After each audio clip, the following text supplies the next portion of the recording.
Surah yang diturunkan sebelum Nabi SAW hijrah ke Madinah. Namun demikian, sebenarnya para ulama mereka berbeda pendapat tentang pengkelompokan dari surah Al-Ma'un ini. Ada di antara mereka yang berpendapat bahwa surah Al-Ma'un ini termasuk dari surah Makkiyah, sebagaimana yang masyhur. Dan ini adalah pendapat jumhur ulama, para mufassirin, ulama-ulama ahli tafsir. Secara mayoritas mereka berpendapat bahwa surah Al-Ma'un termasuk dari golongan Makkiyah. Itulah yang disebutkan oleh Ibnu Atiyah di dalam tafsir Al-Bahrul Muhit. Ada pula yang berpendapat bahwasanya surah Al-Ma'un ini termasuk daripada surah Madaniyah, yaitu surah yang diturunkan setelah Nabi SAW hijrah ke Madinah. Dikarenakan pada ayat-ayatnya terdapat tentang pembahasan salat, khususnya adalah orang-orang yang lalai dari salatnya dan juga mereka riya di dalam salatnya. Dan itu biasanya adalah perilaku dari orang-orang munafikin yang baru muncul di Madinah. Dan ulama yang berpendapat bahwasanya itu termasuk dari surah Madaniyah adalah Ibnu Abbas, mufassir dari golongan sahabat, dan juga Qatadah, mufassir dari golongan tabi'in. Ada pula yang berpendapat bahwasanya surah Al-Ma'un ini setengahnya turun di Makkah, setengahnya turun di Madinah. Hibatullah Al-Mufassir mengatakan bahwasanya surah ini sebagiannya turun di Makkah berkenaan dengan Al-As bin Wa'il. Al-As bin Wa'il. Sedangkan sebagiannya lagi tentang orang-orang yang riya di dalam salatnya adalah ayat yang turun berkenaan dengan Abdullah bin Ubay bin Salul, gembongnya munafikin. Ala kulli hal, para ulama ahli tafsir tetap menyimpulkan bahwa surah Al-Ma'un ini termasuk dari golongan surah Makkiyah. Dan surah Al-Ma'un ini memiliki beberapa nama. Yang masyhurnya adalah surah Al-Ma'un. Sebagian lagi menamakan dengan surah Ar-Ra'aita, sebagaimana yang disebutkan juga dalam hadis Nabi SAW. Jadi kalau disebutkan atau seorang ditanya, antum baca surah apa? Ana baca surah Ar-Ra'aita. Itu betul. Maksudnya surah Al-Ma'un ini. Ada pula yang menamakan dengan surah Al-Yatim, karena disebutkan kata Al-Yatim di situ. Fadzalikal ladzi yad'ul yatim. Ada pula yang menamakan dengan surah At-Takdzib, diambil dari kata kadzdzaba yukadzibu takdziban. Ara'aital ladzi yukadzibu bid-din. At-Takdzib, pendustaan. Ada pula yang menamai dengan surah Ad-Din. Ara'aital ladzi yukadzibu bid-din. Itulah beberapa nama dari surah Al-Ma'un ini. Namun tentunya yang paling masyhur adalah surah Al-Ma'un. Surah Al-Ma'un ini menurut para ulama turun dikarenakan beberapa orang, bukan hanya satu orang saja.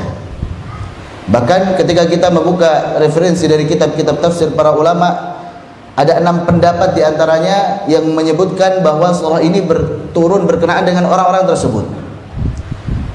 Contohnya misalkan Ibnu Abbas tadi, beliau berpendapat bahwasanya surah Al-Ma'un ini turun berkenaan dengan Abdullah bin Ubay bin Salul, gembongnya munafikin. Kemudian Ad-Dhahhak mengatakan bahwasanya surah Al-Ma'un ini turun berkenaan dengan Amr bin Aid. Amr bin Aid. Ini yang kedua. Yang ketiga As-Suddi. Ini semuanya ulama ahli tafsir dari kalangan sahabat dan tabi'in berpendapat bahwasanya surah ini turun berkenaan dengan Al-Walid bin Al-Mughirah. Kalau tadi Al-Walid bin Al-Mughirah ini adalah bapaknya siapa? Khalid bin Walid. Jadi Al-Walid bin Al-Mughirah ini gembongnya kaum kafir Quraisy, tapi anaknya Masya Allah saat masuk Islam sebagai apa? Sebagai seorang sahabat yang pemberani. Bahkan sebelum masuk Islam sebenarnya dikenal sebagai panglima perang. Dan tatkala masuk Islam, Khalid bin Walid sebagaimana kita tahu seorang panglima perang yang pemberani, yang bahkan tidak pernah kalah di dalam setiap peperangannya, baik itu setelah masuk Islam maupun sebelum masuk Islam. Masya Allah. Namun dengan demikian beliau radhiyallahu anhu meninggalnya itu di atas kasur, bukan di medan perang. Di atas kasur. Dikarenakan pada masa Khalifah Umar bin Khattab, karena manusia itu banyak yang mereka itu akhirnya bergantung kepada Khalid bin Walid. Pokoknya kalau kita perang dipimpin Khalid bin Walid pasti menang. Akhirnya untuk mencegah hal tersebut, Sahabat Umar bin Khattab akhirnya memecat Khalid bin Walid agar para sahabat tetap bergantung terus kepada Allah saja.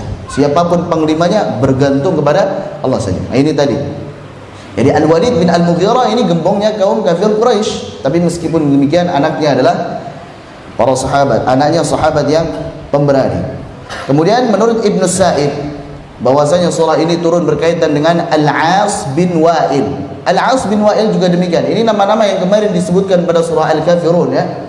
Pada surah Al-Kafirun kita sudah menyebutkan nama-nama ini, Al-Walid bin Al-Mughirah, Al-As bin Wa'il. Ini gembong-gembong kaum kafir Quraisy yang mendatangi Nabi SAW untuk menawarkan itu. Kita tahun ini menyembah Allah, tahun berikutnya kamu menyembah Tuhan-Tuhan kami. Itu gembongnya kaum kafir Quraisy, mereka itu. Al-As bin Wa'il kita tahu beliau adalah atau dia adalah bapaknya Amr bin As. Amr bin As. Sedangkan cucunya adalah Abdullah bin Amr bin As.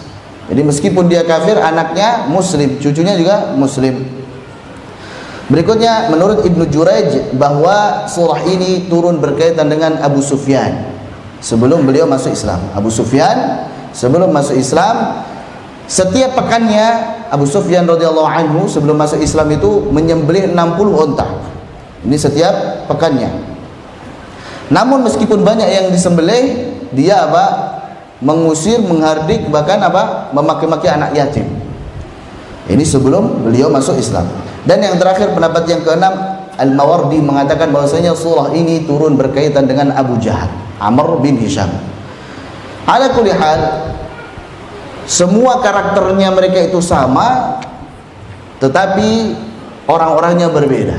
Pelajarannya adalah dari karakternya, bukan ini turun menurut siapa atau berdasarkan siapa.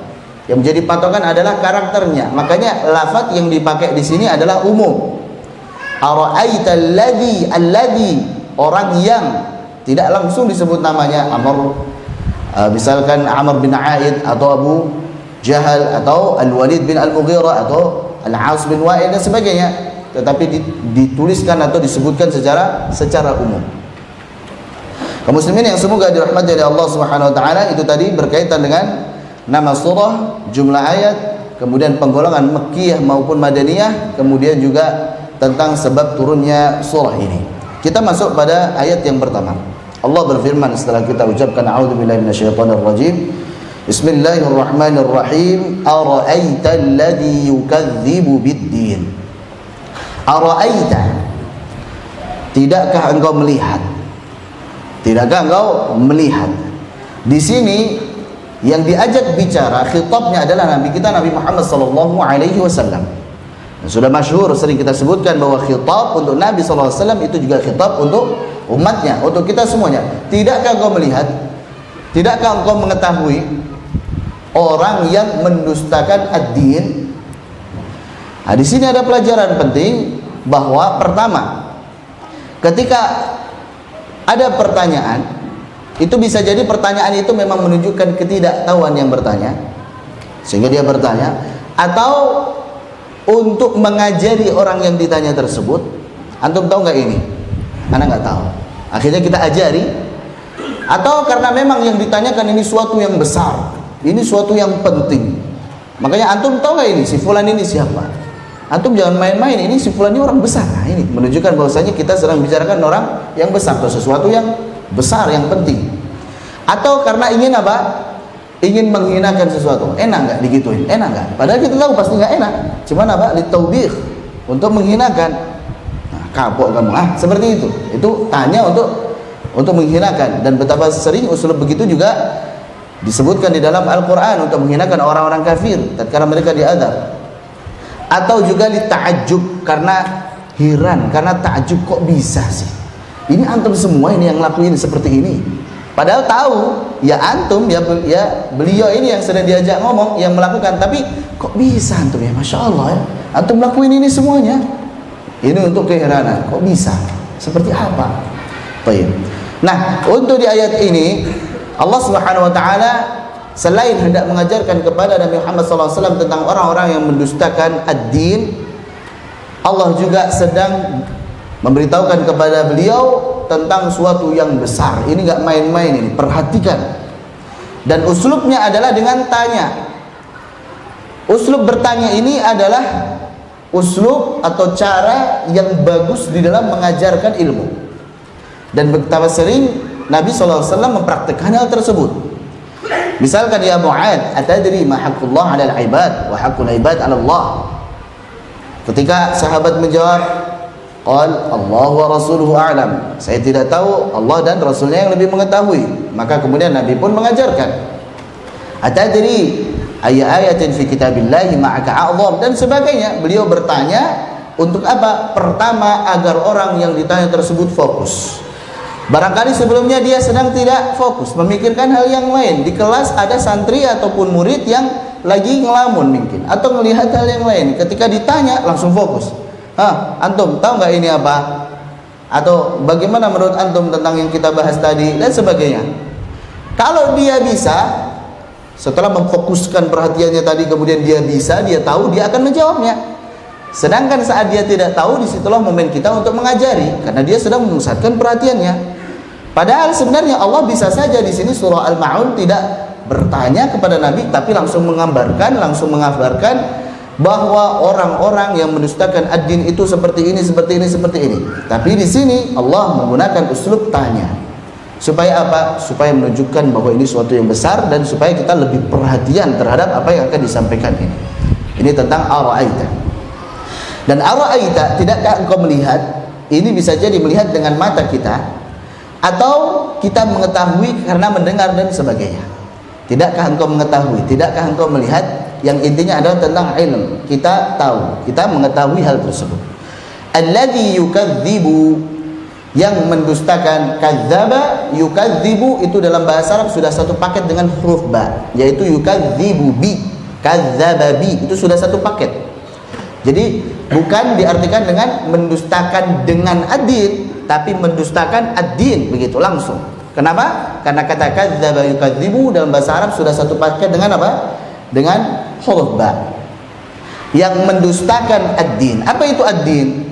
Di sini para ulama menafsirkan, ada dua penafsiran, dan kedua-duanya ini benar. Hanya saja yang satu lebih masyhur. Yang pertama tentunya ad-din artinya agama. Sebagaimana Allah berfirman, inna ad-dina 'indallahi al-Islam, sesungguhnya agama yang diterima di sisi Allah hanyalah Islam. Tafsiran yang kedua adalah sebagaimana dalam surah Al-Fatihah, Maliki Yaumiddin, penguasa pemilik hari pembalasan. Jadi ad-din di sini maksudnya adalah mendustakan hari pembalasan. Itu tafsiran yang kedua. Atau di dalam sebuah kalimat, kama tadinu tudan, sebagaimana engkau berbuat demikian pula engkau akan dibalas, demikian pula engkau akan diganjar. Jadi maksud dari ad-din yang kedua adalah hari pembalasan, hari kiamat. Itu makna dari ad-din. Sehingga di sini Allah Subhanahu wa taala menanyakan kepada beliau untuk menunjukkan hal ini suatu yang penting, yang besar. Tahukah engkau, Nabi Muhammad SAW, orang yang mendustakan agama atau orang yang mendustakan hari kiamat, hari pembalasan? Demikian. Jadi makna ad-din ada dua. Ini namanya apa? Ikhtilaf tanawwu', perbedaan yang itu variatif. Semuanya benar. Kita sebut mendustakan agama benar, mendustakan hari pembalasan benar, karena dua-duanya saling berkaitan. Beda dengan ikhtilaf yang tadad, yang kontradiktif, yang berlawanan, hitam putih, jelas beda. Keras lunak, jelas beda. Nah, kalau yang ini ikhtilafnya tanawwu' atau variatif, dua-duanya bisa digunakan. Baik. Ketika kita membaca yukadzibu, kata yukadzibu dari kadzdzaba yukadzibu takdziban, mendustakan. Mendustakan di sini, kufur di sini, ya kita biasa juga menggunakan kata jahada atau kata kafara.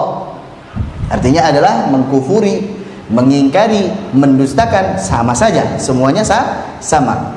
Nah, ada tingkatan-tingkatan dalam orang itu mendustakan agama atau mendustakan hari kiamat, hari pembalasan. Ada yang dia mendustakan dengan hatinya, lisannya, dan perbuatannya. Memang dari lubuk hatinya dia tidak beriman dengan agama maupun hari pembalasan. Enggak ada itu, hari pembalasan itu enggak ada.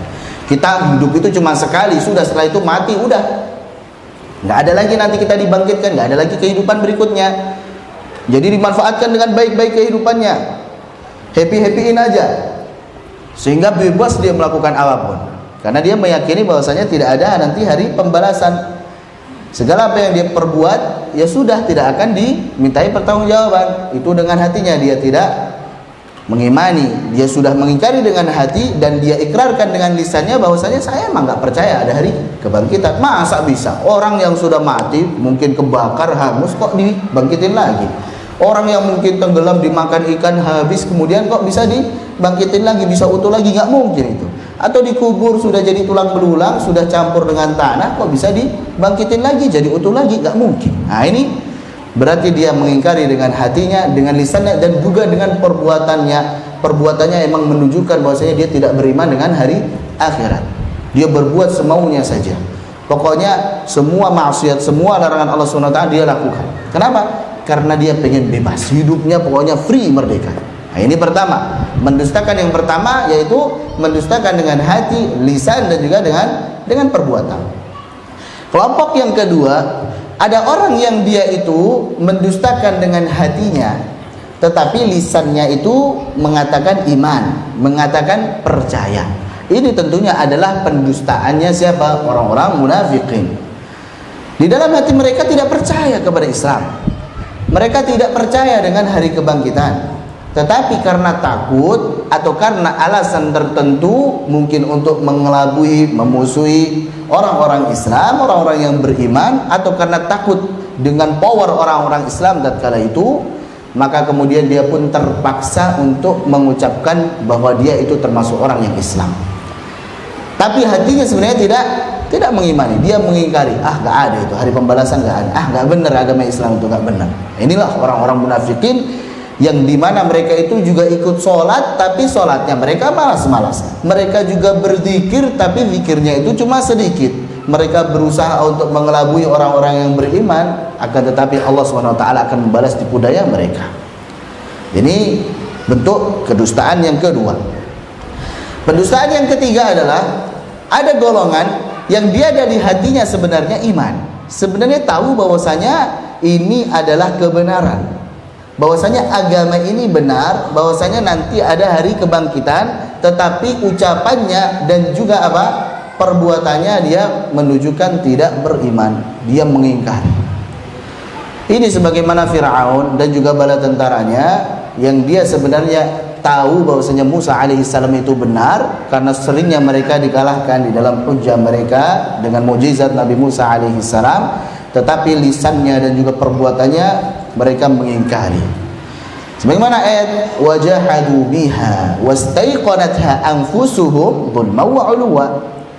Mereka itu mengingkari dengan fisik mereka, dengan anggota badan mereka, dengan lisan mereka, tapi sebenarnya hati mereka itu yakin, percaya kepada kebenaran yang dibawa oleh Musa alaihissalam.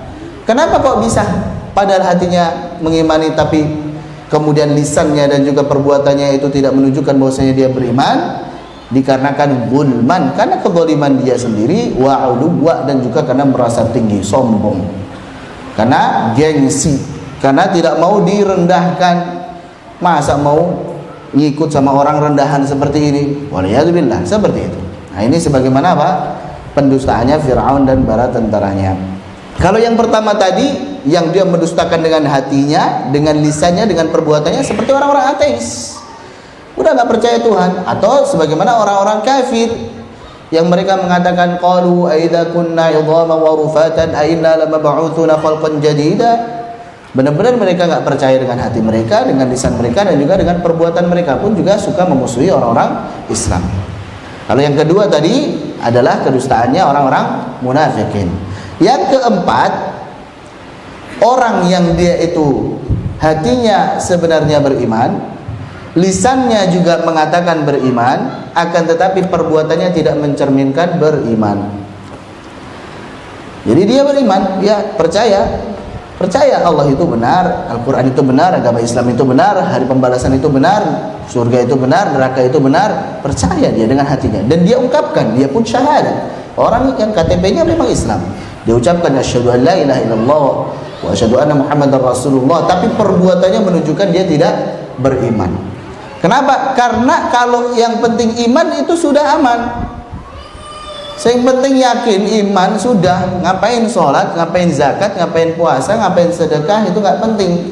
Karena iman saya itu sudah kokoh, tidak akan naik, tidak akan turun. Kalau sudah iman ya sudah. Jadi ngapain sholat? Wa aqimis sholata lidzikri, dan tunaikan sholat atau dirikanlah sholat lidzikri untuk mengingatku. Yang penting eling, yang penting ingat.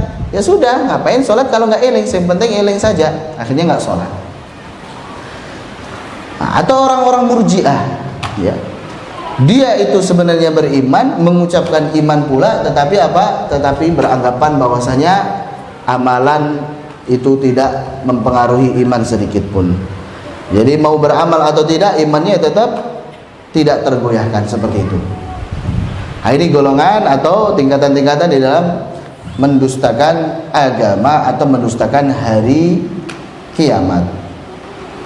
Berikutnya, ara'aital ladzi yukadzibu biddin. Ayat yang pertama ini kita bisa ambil faedah bahwa saat kita itu imannya kokoh, saat kita itu betul-betul beriman kepada agama kita dan juga beriman kepada hari akhir, pada hari pembalasan, bahwasanya kita yakin nanti amalan perbuatan kita akan diminta pertanggungjawaban oleh Allah Subhanahu wa taala, maka hal tersebut pasti akan melahirkan potensi-potensi kebaikan. Orang yang imannya betul, pasti insya Allah amalannya, akhlaknya, tutur katanya, muamalahnya pasti bagus. Itu kalau betul-betul imannya. Kenapa? Karena di surah ini menunjukkan orang yang mendustakan hari kebangkitan atau mendustakan agama, lah kok amalannya jelek-jelek semuanya. Terhadap manusia jelek, kepada Allah pun juga jelek.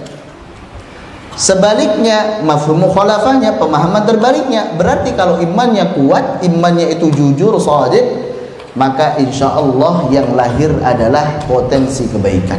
Tutur katanya baik, kepada orang tua baik, kepada anak-anak baik, kepada istri baik, kepada saudara-saudarinya baik, kepada keluarganya baik, kepada teman-temannya baik, kepada gurunya baik, kepada muridnya baik, dan sebagainya. Ini kalau dia betul-betul beriman dengan jujur. Juga akhlaknya baik, muamalahnya baik, kemudian sholatnya pun rajin, kemudian juga bacaan Al-Qur'annya pun rajin, kemudian sedekahnya, kemudian juga puasanya, kemudian zakatnya, kemudian ibadah-ibadah yang lainnya itu baik semua, insya Allah. Itu faedah yang bisa kita petik pada ayat yang pertama. Dan justru itu juga menunjukkan bahwa hari kiamat itu betul-betul adanya. Ini sudah isyarat, ara'aital ladzi yukadzibu biddin. Tidakkah engkau mengetahui orang yang mendustakan agama atau hari kiamat, hari pembalasan, itu menunjukkan itsbatu yaumil qiyamah, penetapan tentang adanya hari kiamat, bahwasanya hari kiamat itu pasti ada. Ada al-jaza wal hisab, ada balasan dan juga perhitungan amalan kita. Itu pasti harus kita imani sudah. Rukun iman yang ke-5, iman dengan hari akhir.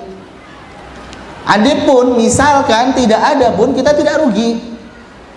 Ternyata hari akhir nggak ada, ternyata hari kebangkitan nggak ada, kita tidak rugi. Kita sudah beriman, kemudian akhlak kita bagus, kita ibadahnya bagus, ternyata hari akhir nggak ada, kita nggak rugi. Dan kalaupun ada dan itu pasti ada karena pasti benar, maka kita pun menjadi orang-orang yang beruntung. Makanya di surah Yasin itu ada ayat qalu ya wailana man ba'atsana min marqadina, saat dibangkitkan dari kubur, dari alam barzakh, kemudian nantinya akan diminta pertanggungjawaban atas amalan-amalannya. Orang-orang kafir yang tadinya mengingkari hari kiamat, mereka mengatakan ya wailana, celakalah kami, man ba'atsana min marqadina, siapa ini yang membangkitkan kami dari tidur kami? Dikiranya tidak ada kehidupan lagi, ternyata benar ada ya, waduh, celaka ini, ternyata beneran ada. Akhirnya pun menyesal.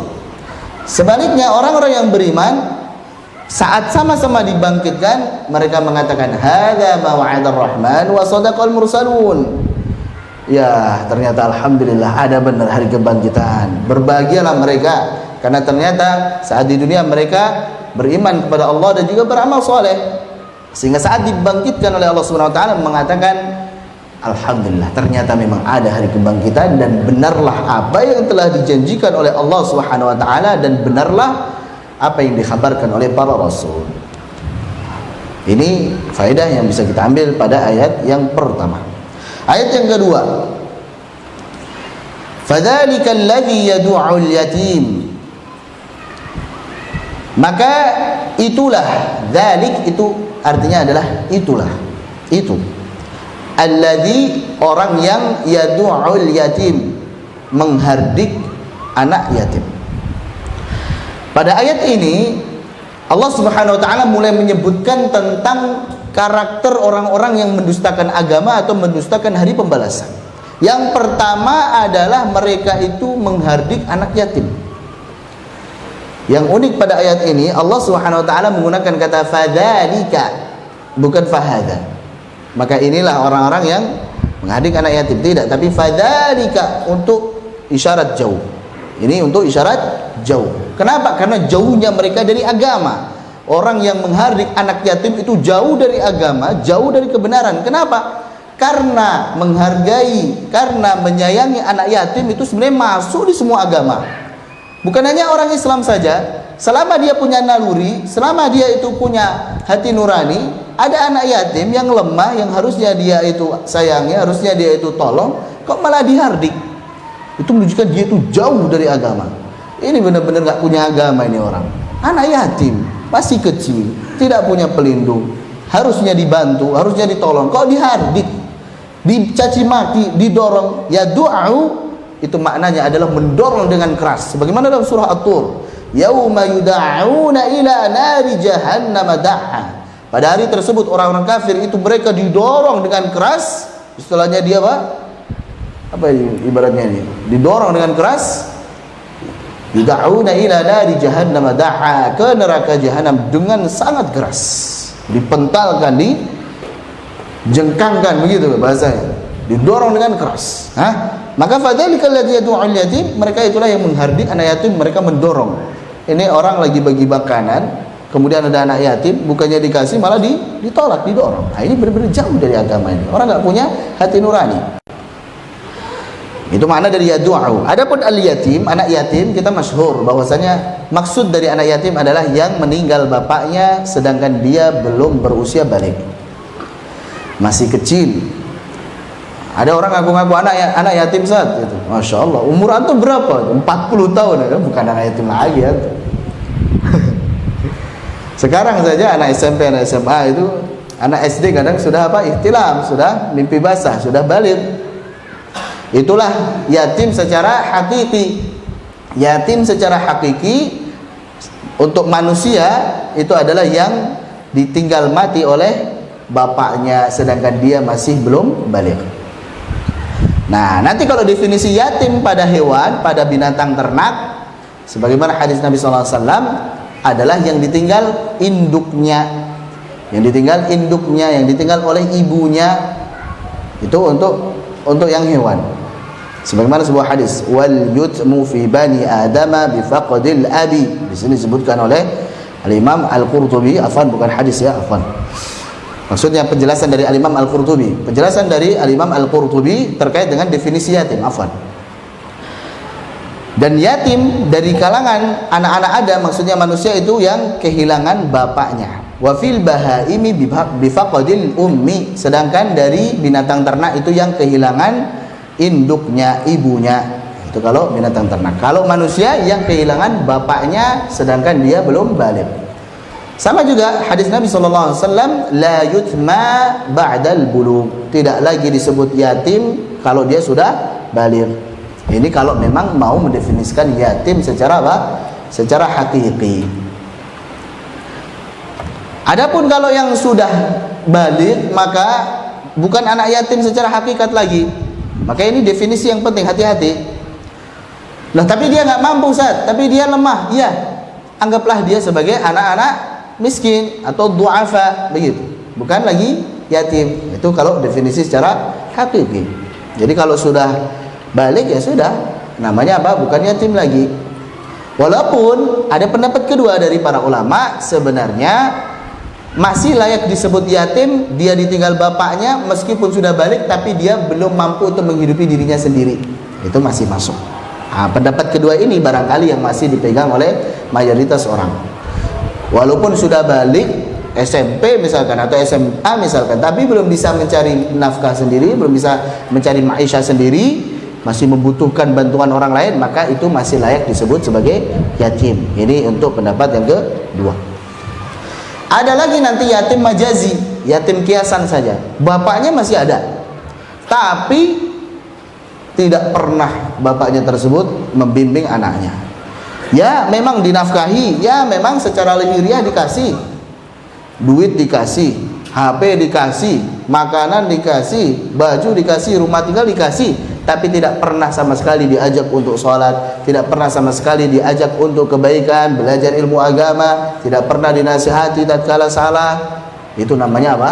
Orang anak atau anak yatim yang masih ada bapaknya. Yatim ada yatim majazi, yatim secara majazi, karena bapaknya tidak lagi memperhatikannya dalam urusan-urusan akhirah.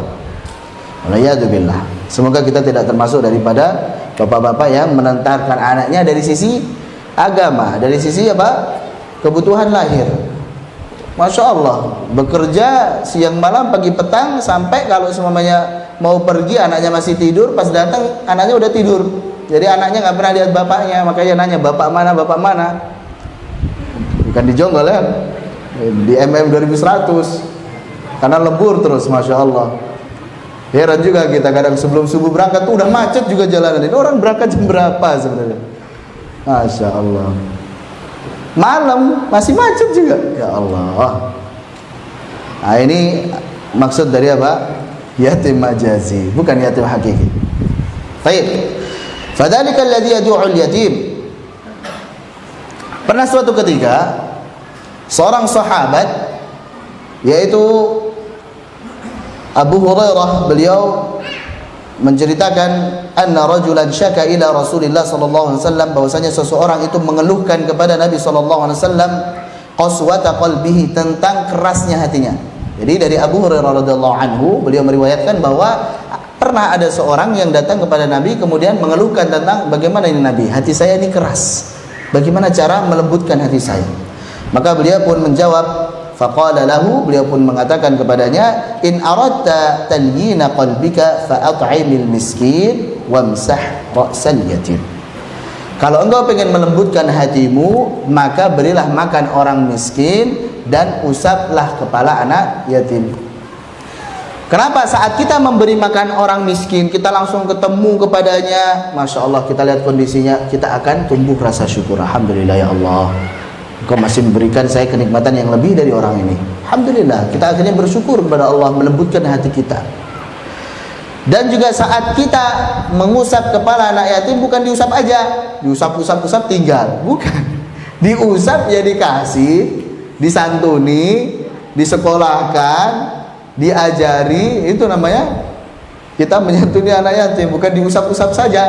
Maksud dari wamsah ra'sa al-yatim bukan diusap saja kemudian ditinggal, agar kita akhirnya juga lembut hatinya. Masya Allah, ini anak kasihan, bersyukur ya Allah, alhamdulillah anak masih lengkap, orang tuanya masih ada, sampai besar alhamdulillah dibiayai, akhirnya kemudian sudah bisa mencari duit sendiri, baru kemudian dilepas. Ini anak yatim, Masya Allah bapaknya nggak ada. Akhirnya kita apa? Timbul rasa mengasihi, akhirnya lembutlah hati kita. Itu jadi solusi dari Nabi SAW. Kalau kita hatinya keras, pengen melembutkannya, maka kita harus memberi makan orang miskin dan juga mengusap kepala anak yatim, menyantuni anak yatim. Dan keutamanya besar. Nabi SAW bahkan bersabda, ana wa kafilul yatimi fil jannati hakadha kahataini, wa asyara. Beliau pun akhirnya mengisyaratkan dengan jari tengah dan juga jari apa? Jari telunjuk, dengan jari telunjuknya. Kemudian beliau pun menggerak-gerakkannya, menunjukkan bahwasanya posisinya nanti di surga itu dekat dengan Nabi SAW, bertetangga dengan Nabi SAW. Itu keutamaan daripada menyantuni atau mengkafil itu. Ya, mengkafil itu artinya apa? Bukan hanya mengkafil itu artinya juga menanggung beban baik itu secara finansial maupun secara kebutuhan rohani. Jadi diajari ilmu agama, kemudian juga membantunya secara finansial. Kalau tidak bisa, salah satunya saja. Jadi sinergi. Antum nggak bisa ngajari, ya sudah, antum punya harta bagi. Ana bisa ngajari tapi nggak punya harta, ya sudah antum ajari, didik dia supaya jadi anak soleh. Ya sudah, sinergi. Bisa dua-duanya, alhamdulillah, punya duit kasih, kemudian diajari. Itu lebih utama. Apalagi kalau anak yatimnya itu masih kecil, kemudian menuntut ilmu, pahalanya double. Al-jam'u bainal husnayain. Pernah suatu ketika ada sahabat yang dia punya saudaranya itu duduk di majelis Nabi SAW, sedangkan dia itu sibuk kerja siang malam, banting tulang untuk memberikan kehidupan, memberikan maisha kepada adiknya yang mulazamah, yang belajar kepada Nabi SAW. Kemudian dia pun mengeluhkan kepada Nabi SAW, wahai Nabi, ini saya bekerja dengan lelah, tapi adik saya hanya apa? Duduk di majelismu saja. Maka apa jawab Nabi SAW? La'allaka turzaqu bih. Bisa jadi selama ini engkau diberikan rezeki karena sebab adikmu ini. Bisa jadi engkau ditolong oleh Allah Subhanahu Wa Taala karena sebab adikmu ini. Jadi memang sudah rezekinya Allah titipkan kepadamu. Engkau bantu, makin lancarlah rezekimu insyaallah. Demikian. Jadi sudah yatim, lagi belajar, itu keutamaannya lebih besar lagi insyaallah. Sudah masuk azan? Tafadhal kalau ingin azan silakan. Kita tutup. Subhanallah wa bihamdik, asyhadu an la ilaha illa anta, astaghfiruka wa atubu ilaik. Insyaallah kita lanjutkan setelah azan.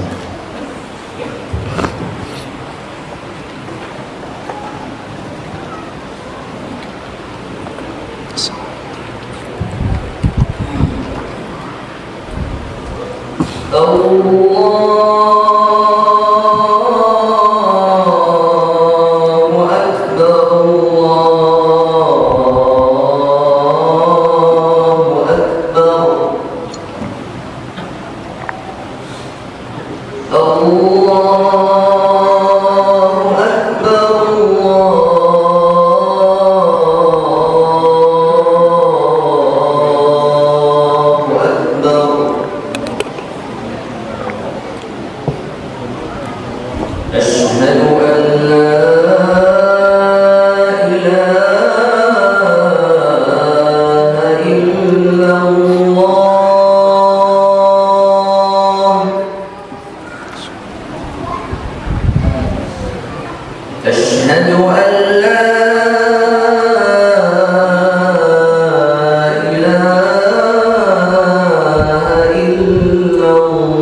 Alhamdulillah wassalatu wassalamu ala Rasulillah ma ba'du. Ikhwani fid din rahimani wa rahimakumullah jami'an. Kita lanjutkan ayat yang ketiga. Ara'aita alladhi yukadzibu bid-din fadzalika alladhi yad'u al-yatim wa la yahuddu 'ala ta'amil miskin. Allah Subhanahu wa taala berfirman wa la yahuddu 'ala ta'amil miskin. Maknanya adalah wala yahuddu, dan dia tidak mendorong, memotivasi, mengajak ala ta'amil miskin, orang lain untuk memberi makan orang-orang miskin. Ayat ini membicarakan tentang karakter orang yang mendustakan agama ataupun orang yang mendustakan hari kebangkitan. Yang kedua adalah dia tidak mengajak, memotivasi, mendorong orang lain untuk memberi makan orang miskin. Ini maksudnya ada orang yang dia tidak mampu, dia tidak memberi kepada orang miskin, atau dia sebenarnya mampu, dia tidak memberi orang miskin. Tapi jangankan dia mengajak, memberi pun tidak. Jadi memberi sudah tidak, mengajak orang lain juga tidak. Minimal orang yang dia tidak mampu, maka hendaklah mengajak untuk sama-sama membantu orang yang miskin. Atau minimal kalaupun ada orang pelit, ya dia nggak ngasih memang, tapi ya minimal banget ya nyuruh orang lain buat ngasih lah. Ini sudah dia sendiri tidak ngasih, nggak ngajak juga untuk ngasih. Masya Allah. Maka ini makna dari wala yahuddu ala ta'amil miskin. Dia tidak memotivasi, mengajak, mendorong orang lain untuk memberi makan orang miskin. Dan kalau kita renungi, ada surah Al-Fajr ya, surah di juz 30 yang insyaallah kita hafal semuanya. Wal Fajr dan seterusnya, ini membicarakan tentang bagaimana kehancuran kaum 'Ad, Samud dan sebagainya, juga Fir'aun. Kemudian bertemulah dengan ayat fa ammal insanu idza mabtalahu rabbuhu fa akramahu wa na'amahu fa yaqulu rabbi akraman. Manusia itu kalau Allah Subhanahu wa taala berikan rezeki, keluasan rezeki, kemudian dia pasti akan mengatakan apa? Robku, Tuhanku telah memuliakan. Jadi kalau banyak rezekinya, kalau kaya dia beranggapan bahwasanya Allah telah memuliakan dia. Sebaliknya, wa amma idza mabtalahu faqadara alaihi rizqahu fayaqulu rabbi ahanan. Kalau kemudian Allah tahan rezekinya, sempit rezekinya, dikit hartanya, kemudian dia pun mengeluh dan mengatakan bahwa Tuhanku, Rabbku telah menghinakanku. Apakah benar demikian bahwasanya Allah memuliakan seseorang karena Allah berikan harta secara lebih, dan Allah hinakan seseorang karena Allah tahan hartanya, Allah jadikan dia orang yang miskin? Apakah benar demikian? Allah jawab, kalla, sekali-kali tidak, bukan demikian. Allah tidaklah memuliakan seseorang dengan diberikannya banyak harta. Allah pun juga tidak menghinakan seseorang dengan menahan hartanya sehingga dia miskin. Tidak demikian. Sudah demikian, kalla bal la tukrimunal yatim. Meskipun engkau kaya sekalipun, merasa dimuliakan oleh Allah sekalipun, maka engkau pun tidak memuliakan tukrimunal yatim, anak-anak yatim. Engkau tidak memuliakan, tidak mengasihi, tidak menyayangi anak yatim. Wala tahadduna ala ta'amil miskin. Engkau pun juga tidak mendorong orang lain untuk memberi makan orang-orang miskin. Sama dengan surah Al-Ma'un ini. Sehingga Al-Quran antara satu dengan yang lainnya, ayat yang satu dengan ayat yang lainnya itu yufassiru ba'duha ba'dha, saling menafsirkan antara yang satu dengan yang lainnya. Bedanya kalau di surah Al-Ma'un itu bentuknya dengan mufrad, hanya satu orang saja lafaz yang digunakan, sedangkan dalam surah Al-Fajr itu jamak, kalian, banyak orang. Tetapi yang menjadi pelajaran, yang menjadi patokan adalah karakternya. Intinya kalau karakternya seperti itu, maka dihukumi seperti itu. Dan tidak dilihat berdasarkan ini turunnya berdasarkan siapa. Oh, ini tentang Al-As bin Wa'il. Tidak. Ya, memang benar turunnya berdasarkan Al-As bin Wa'il. Tetapi pelajarannya, patokannya bukan berdasarkan turunnya tadi. Yang menjadi patokan adalah umumnya lafaz. Sehingga di dalam usul tafsir kita sering mendengar kaidah al-ibratu bi'umumil lafzi la bi khususis sabab. Pelajarannya, patokannya itu adalah dengan umumnya lafaz, bukan dengan khususnya sebabnya ini terkait dengan orang kafir, namanya secara spesifik si fulan, tetapi ini ayatnya menggunakan lafaz yang umum sehingga semua orang bisa jadi kita. Bisa jadi kita, karena ini yang digunakan umum. Kalau kita memiliki karakter seperti itu, maka kita pun termasuk dari orang yang mendustakan agama maupun hari pembalasan. Demikian. Wala yahuddu ala ta'amil miskin. Fawailul lil musallin. Baik. Kalau kita teliti tadi surah Al-Ma'un itu menggambarkan hubungan kita antara kita dengan manusia. Itu yang pertama, digambarkan bagaimana kita harusnya menyantuni anak yatim, kemudian juga kita harusnya apa? Memberi makan orang miskin. Itu berarti hablum minan nas, hubungan horizontal antara kita dengan sesama kita, hubungan sosial. Dan manusia adalah makhluk sosial, tidak terlepas dari hubungan dengan sesamanya. Kemudian ada pula nanti hubungan vertikal antara dia dengan penciptanya, antara kita dengan Allah Subhanahu wa ta'ala. Makanya orang yang baik itu bukan hanya yang baik dengan sesamanya, kemudian dia itu kurang ajar dengan penciptanya. Atau orang yang baik bukan pula orang yang dia itu baik kepada penciptanya, kepada Allah, rajin sholatnya, tetapi dia tidak baik kepada sesamanya. Bukan demikian. Harusnya dia baik kepada Allah dan baik pula kepada sesamanya. Karena ada orang yang beranggapan, ngapain harus rajin sholat, ngapain sih harus kita bersedekah, ngapain harus kita baca Quran kalau akhlaknya nggak baik. Yang penting kayak saya saja, baik sama tetangganya, baik sama keluarga, walaupun saya nggak sholat. Apakah benar demikian? Tentunya salah. Bagaimana dia bisa mengatakan dirinya baik sedangkan kepada yang menciptakannya, yang telah memberikan rizki saja dia kurang ajar, tidak baik, tidak menunaikan apa yang menjadi kewajibannya kepada penciptanya? Kayak ini tentunya salah. Ada pula orang yang dia masya Allah rajin sholatnya, sudah haji pun, kemudian kalau infak itu masya Allah besar ke masjid, pokoknya dia dikenal dengan orang baik. Tapi kalau seumpamanya dimintain tolong, dipinjam saja tidak diberi. Walaupun cuma saya pinjam 100.000 nggak diberi. Padahal kalau infak di masjid 100 juta, masya Allah. Bapak fulan berinfak di masjid 100 juta. Tetangganya yang miskin minta tolong, atau saudaranya atau pamannya yang miskin minta tolong pinjam, padahal nggak dikasih. Masya Allah. Ini tentunya salah. Maka orang yang baik, yang sebenarnya, yang betul-betul beriman kepada Allah Subhanahu wa taala, dari keimanan tersebut lahirlah kebaikan untuk sesamanya dan juga kebaikan kepada Allah Subhanahu wa taala. Itu orang baik yang sebenarnya. Maka di sini Allah mengisyaratkan orang yang mendustakan agama dan mendustakan hari kebangkitan, selain mereka juga tidak baik kepada sesama mereka, maka mereka pun juga tidak baik kepada Allah Subhanahu wa taala. Fawailul lil musallin. Maka celakalah orang yang salat. Oh, kalau gitu nggak usah sholat, karena orang sholat celaka. Apakah begitu? Tidak. Ada kelanjutannya. Walaupun ini akhir ayat, maka lebih bagusnya supaya maknanya itu pas, maknanya itu lengkap, kita sambung saja. Fawailul lil musallin alladzina hum 'an shalatihim sahun. Maknanya pas, lengkap, sehingga tidak dipotong-potong. Celakalah orang yang sholat, yaitu yang lalai dari waktu sholatnya. Satu paket. Karena kalau semuanya dipotong nanti menimbulkan keracuan makna.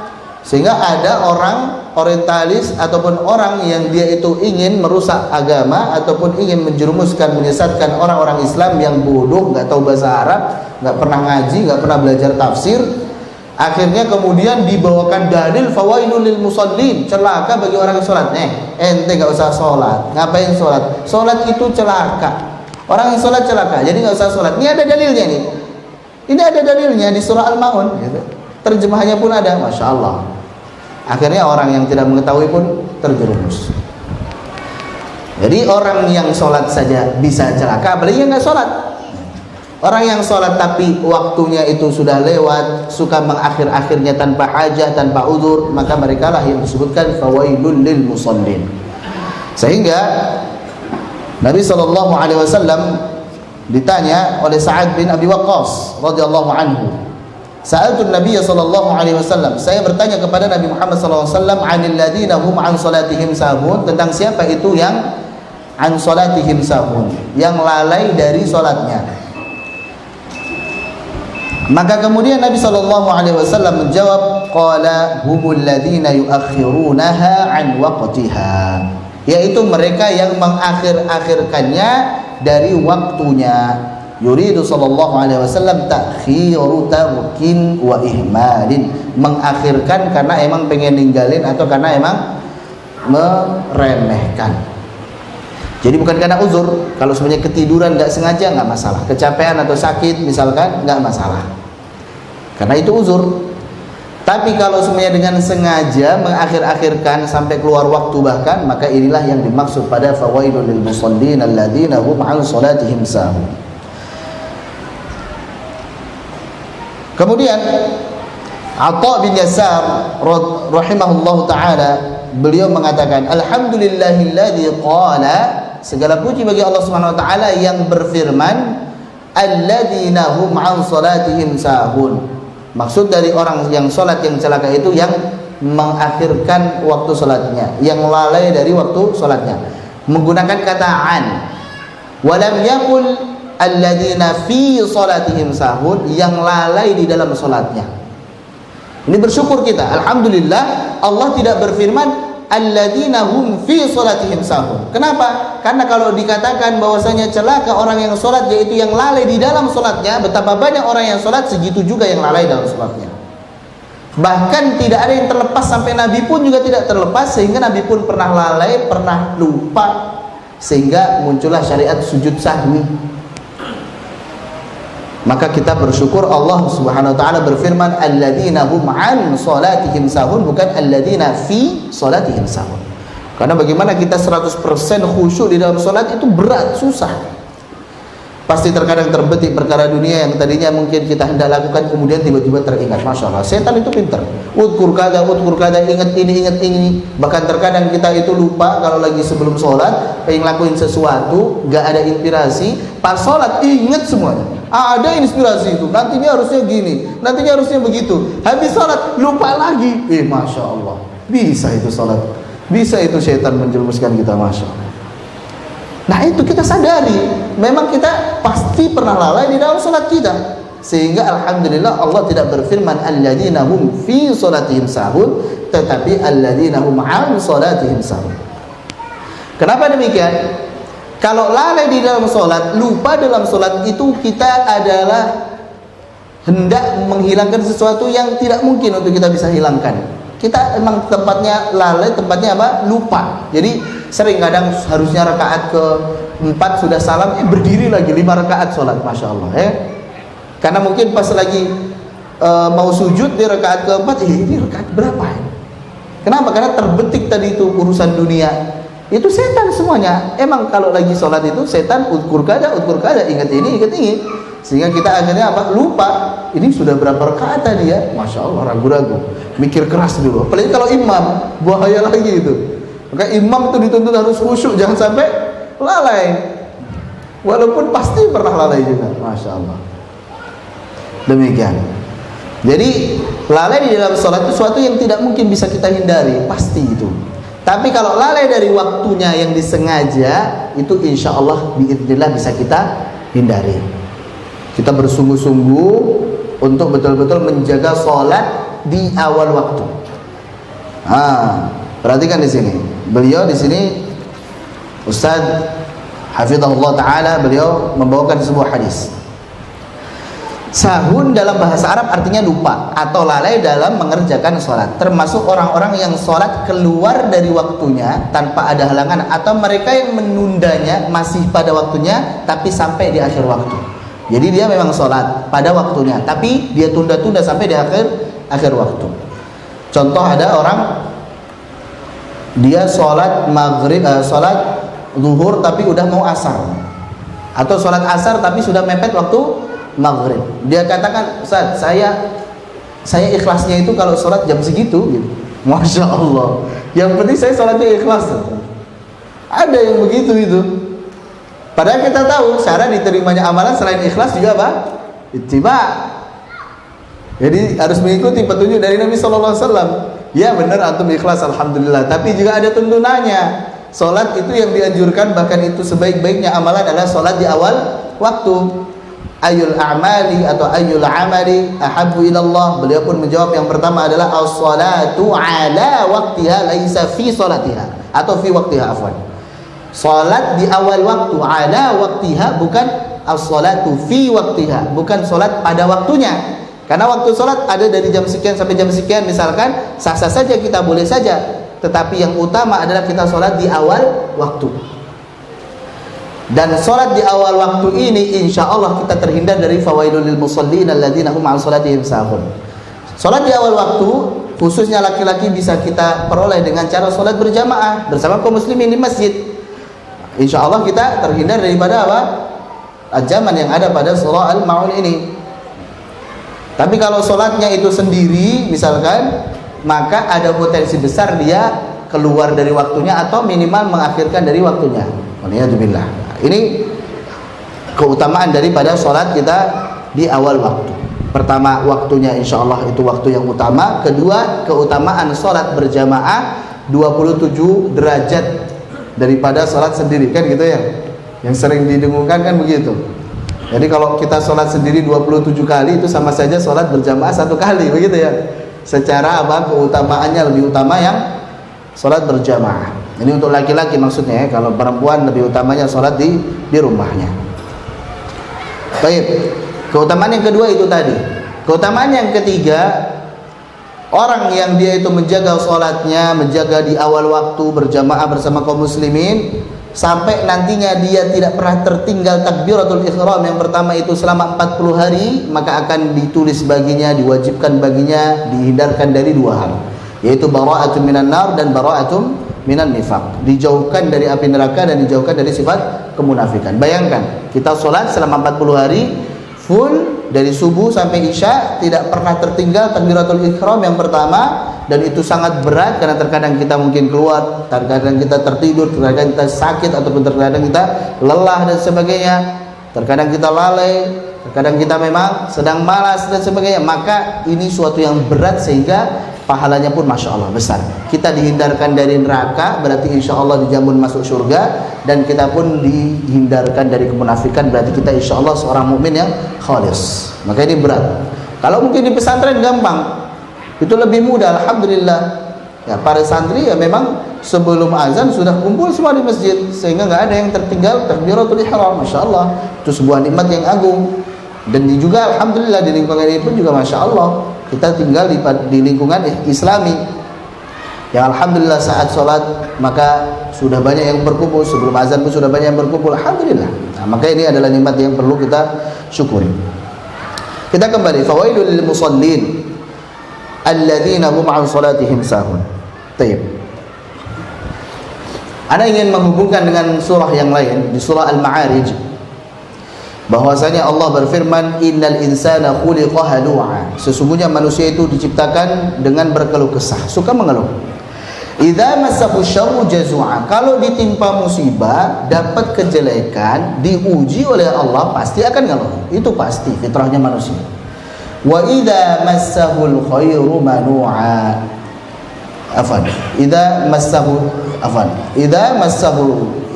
syarru jazu'a, idza massahu syarru jazu'a, kalau dia mendapatkan keburukan ataupun diuji oleh Allah, dia akan mengeluh. Wa idza massahul khairu manu'a, dan jika dia mendapatkan nikmat, rezeki, kebaikan dari Allah, dia akan kikir, pelit.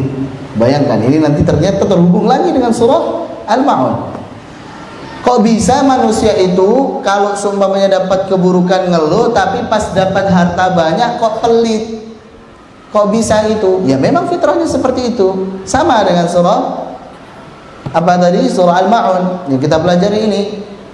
Orang yang dia banyak hartanya tapi pelit, tidak mau memberi kepada orang miskin, bahkan kepada anak yatim pun dia tidak menyayangi, tidak mau memberi pula. Illal musallin, Masya Allah, begitu indahnya Al-Quran, nyambung semuanya. Kecuali orang-orang yang salat, alladzina hum ala salatihim daimun, yaitu orang yang terus menerus salat, menjaga salatnya, khususnya salat yang wajib. Baik, jadi supaya kita tidak pelit, supaya kita itu tidak gampang mengeluh, maka yang harus dijaga apa? Salatnya. Salat secara terus menerus, salat dengan disiplin, dengan rapi. Illal musallin alladzina hum ala salatihim daimun walladzina fi amwalihim haqqum ma'lum.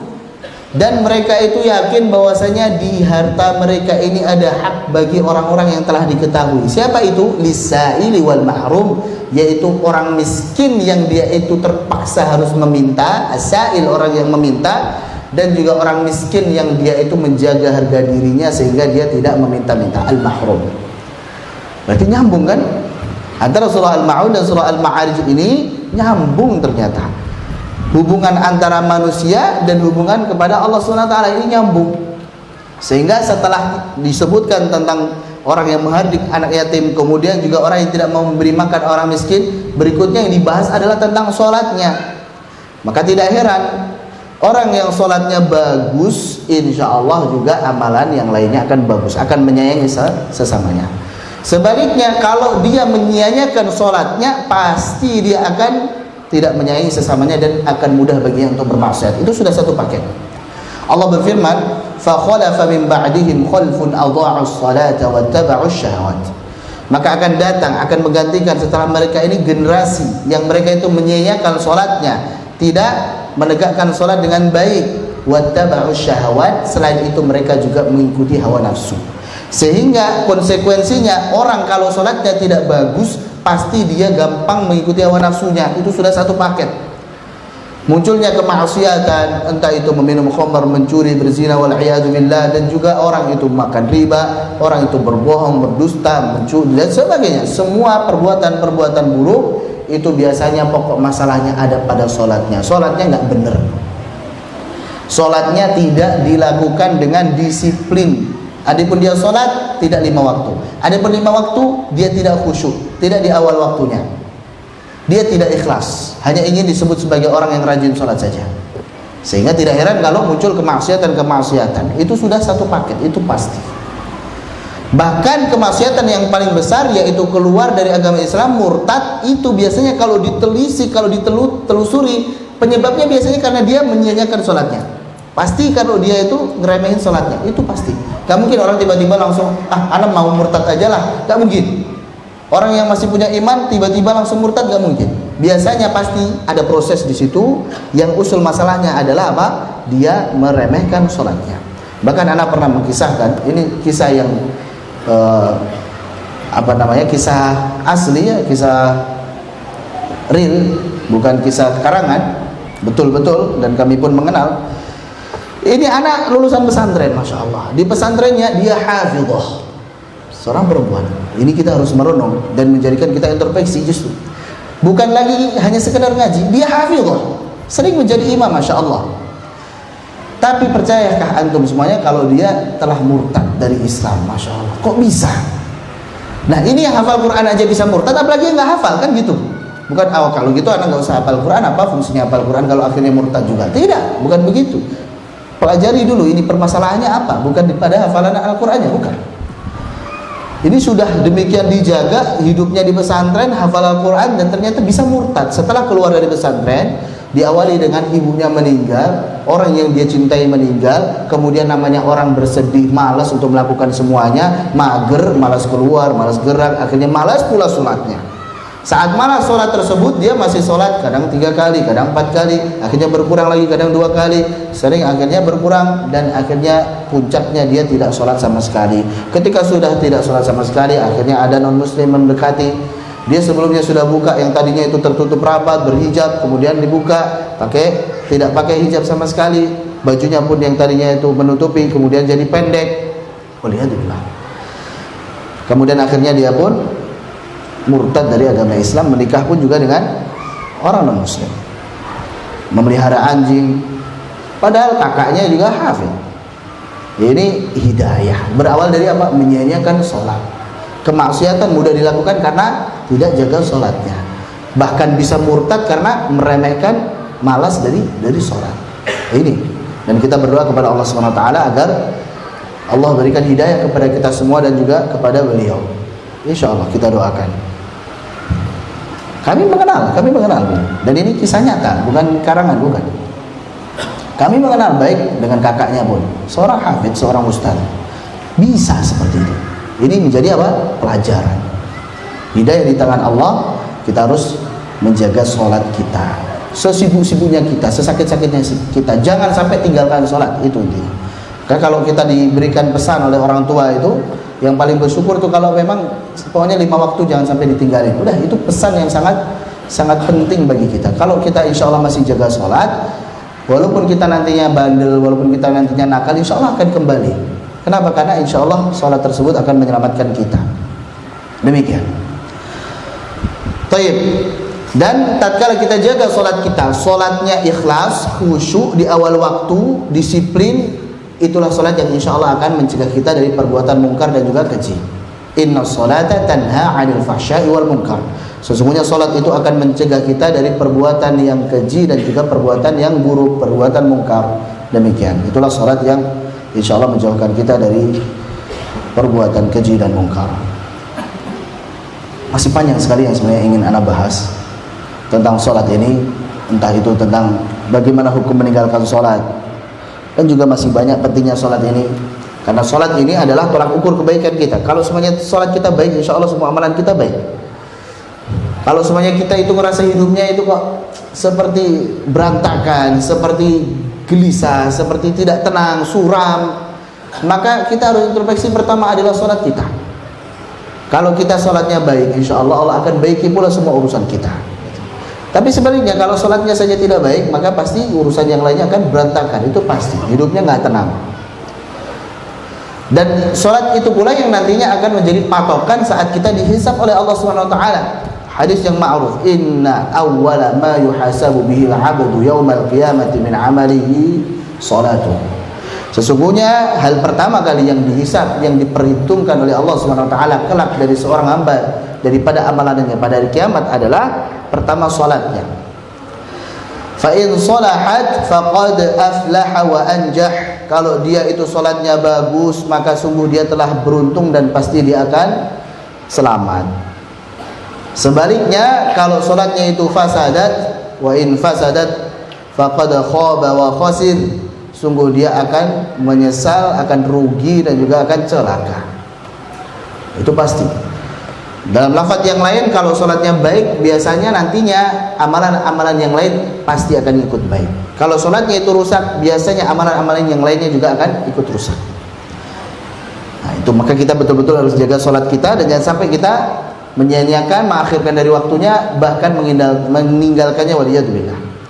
Kalau fawail tadi, wail ini bagi orang yang mengakhirkan waktu sholatnya. Dia masih sholat tapi suka nunda-nunda. Apa itu wail? Celaka. Makna yang lain, wail adalah lembah di neraka jahanam. Makna yang lain adalah jurang yang di neraka jahanam. Itu untuk orang yang masih sholat tapi apa? Tapi dia menyia-nyiakan, mengakhirkan dari waktunya. Dan dia pun juga riya. Nah, ini apalagi bahas riya panjang sekali nanti.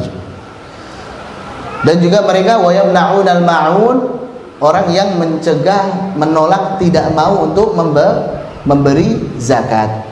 Al-ma'un maknanya biasanya yang masyhur dua, zakat, tidak menunaikan zakat, atau tidak mau memberi pinjaman harta yang berharga, berguna. Para ulama ahli tafsir mereka menggambarkan ma'un itu misalkan cangkir, gelas, timba, tali dan sebagainya, barang-barang remeh. Kalau dia saja dipinjam nggak mau, apalagi diminta gitu. Itu wayamna'unal ma'un, dia tidak mau memberi pinjaman harta yang berharga. Dipinjam aja nggak mau dia, saking pelitnya dipinjam padahal balik nggak mau, apalagi ngasih lebih nggak mau lagi pasti. Begitu.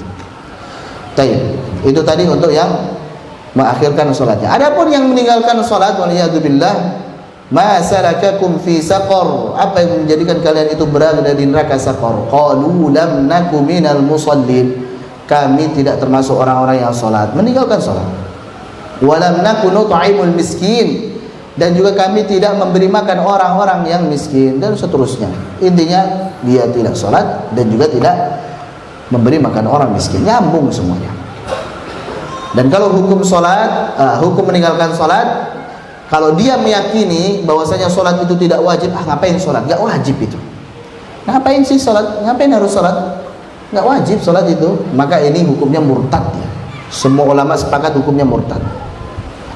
Meskipun murtad tetap kita dakwai, tetap kita rangkul, tetap kita nasihati. Tidak begitu, harusnya orang Islam mengaku Islam itu harus berkeyakinan bahwa salat itu wajib, dan juga hendaklah kita sholat karena tahu bahwasanya sholat itu wajib. Tetap dakwai, tapi status hukumnya ini nggak bisa ditutup-tutupi, harus disampaikan bahwa hukumnya murtad kalau dia meyakini bahwa sholat itu tidak wajib. Semua kita insya Allah meyakini bahwasanya sholat wajib. Tapi kalau dia tidak sholat tapi masih meyakini sholat itu wajib, ya memang sholat wajib, cuman saya kadang malas, cuman kadang saya lupa, cuman kadang saya sibuk dan sebagainya, maka para ulama berbeda pendapat tentang hukumnya.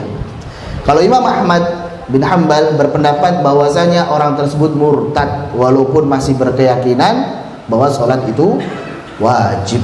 Kalau dia nggak sholat, cuman KTP-nya Islam saja, ya sudah murtad. Ya.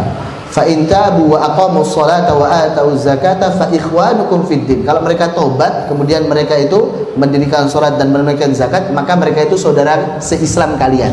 Berarti kalau nggak sholat, nggak zakat, berarti tidak saudara se-Islam. Gitu. Ini menurut Imam Ahmad bin Hanbal, madhab Hanbali.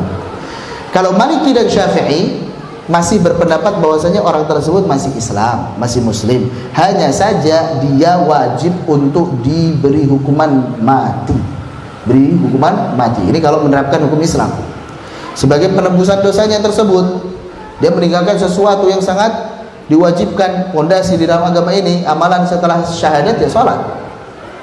Adapun Imam Abu Hanifah, madhab Hanafi, berpendapat bahwasanya orang tersebut masih Muslim dan juga tidak perlu untuk dihukum mati.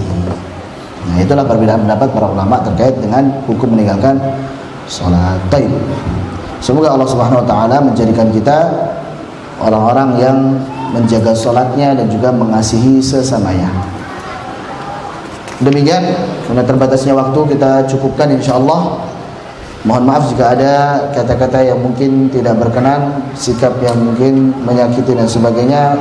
Semoga Allah Subhanahu wa taala ampuni dan semoga ikhwah dan akhwat sekalian memaafkan. Billahi taufiq wal hidayah. Subhanakallah bihamdik, asyhadu an la ilaha illa anta astaghfiruka wa atubu ilaik. Wassalamualaikum warahmatullahi wabarakatuh.